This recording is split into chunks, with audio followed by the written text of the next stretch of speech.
Today, ladies and gentlemen, I would like to talk about what I think Starfield has to get right to succeed.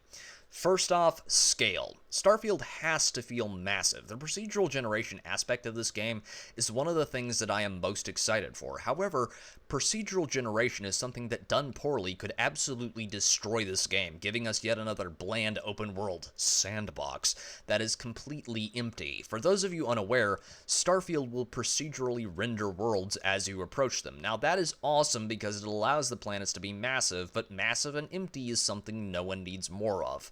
And the procedural generation is going to be interesting to see how they've implemented it on the space side of things, but we'll have to wait and see. As for the lore, it looks good from what I've seen so far.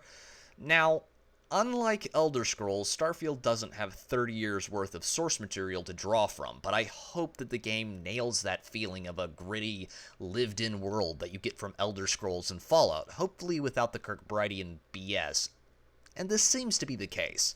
And overall, I'm very hopeful for this aspect of the game. The role-playing in this game has to capture that feeling that you get from older Bethesda titles, where spending hours in character creation feels rewarding because that small choice in race or religion grants a +6 to your reputation with scholars, and this seems to be the case, and this is arguably one of the things that I've always liked about older Bethesda games that I hope Starfield brings back, and I hope that the game allows you to create overpowered characters without front-loading them to the point that progression feels meaningless. I like the feeling that you get from older Bethesda games where you start out weak and progress to the point that you can literally kill God.